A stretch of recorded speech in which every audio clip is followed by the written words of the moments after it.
Pada video kali ini, kita akan membahas tentang blockchain dan desentralisasi. Kemarin sudah dibahas mengenai dua hal ini, tapi mungkin sekilas aja gitu. Jadi, di video kali ini kita akan bahas dengan lebih detail. Pertama, kita mulai desentralisasi dulu ya. Kita analogikan dengan informasi ya.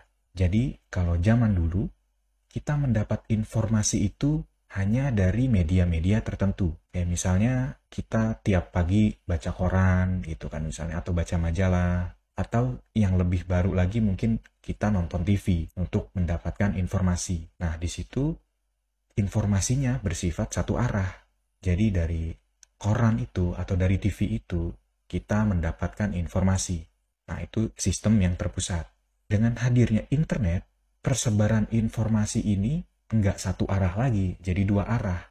Melalui internet, kita bisa tidak hanya mendapatkan informasi, kita juga bisa memberikan informasi. Nah, contohnya dengan posting sosial media misalnya, atau nulis blog, atau bikin video di YouTube. Nah, ini sama juga dengan sistem keuangan. Kalau sekarang sistem keuangan itu terpusat, semuanya berpusat di bank, mulai dari penerbitan uang di bank, penentuan nilai uang di bank, jumlah uang beredarnya juga bank yang menentukan, mau transfer atau kirim uang itu semuanya melalui bank. Nah, dengan hadirnya blockchain, sistem keuangan bisa terdesentralisasi seperti informasi tadi. Jadi kita bisa kirim uang langsung dari pengguna ke pengguna lain, direct ya. Sehingga kita nggak lagi tergantung banget sama bank itu. Jadi kita bisa katakan blockchain itu melakukan apa yang internet lakukan pada informasi. Kalau internet mendesentralisasi informasi, maka blockchain mendesentralisasi keuangan. Nah, kalau proses transaksi di bank itu, semua transaksi kan diverifikasi oleh bank itu ya.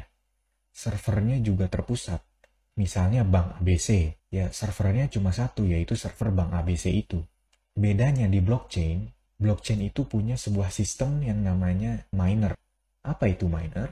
Miner itu adalah jaringan komputer yang berada di seluruh dunia, yang mereka itu membantu untuk memproses transaksi yang ada di blockchain. Mereka memverifikasi semua transaksi dan membuat blockchain menjadi aman.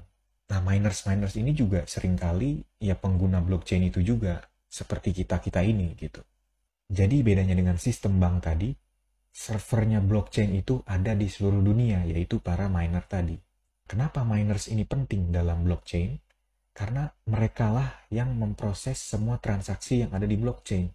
Mereka yang memverifikasi transaksi dan secara bersamaan juga melindungi blockchain.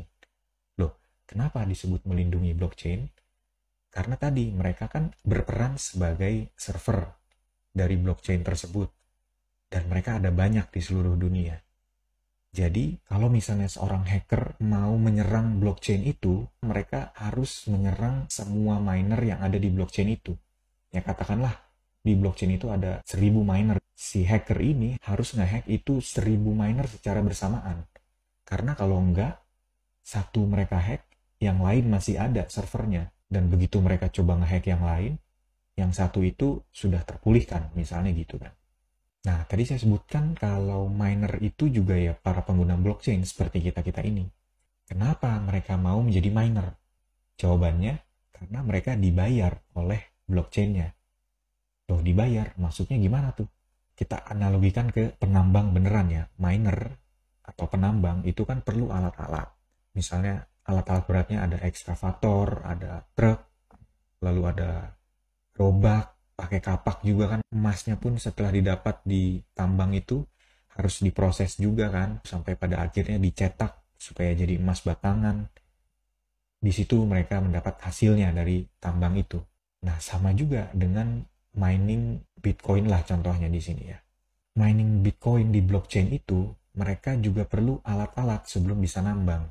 Mereka perlu komputer, mereka perlu mining rig, perlu koneksi internet, dan pasti perlu bayar listrik juga kan.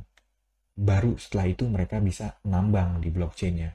Proses nambang itu pun mirip dengan nambang emas tadi. Jadi harus melalui proses yang nggak simple. Kalau tadi emasnya diproses sampai pada akhirnya jadi emas batangan, nah di blockchain ini para miner memproses transaksi-transaksi yang terjadi sehingga transaksi itu sukses.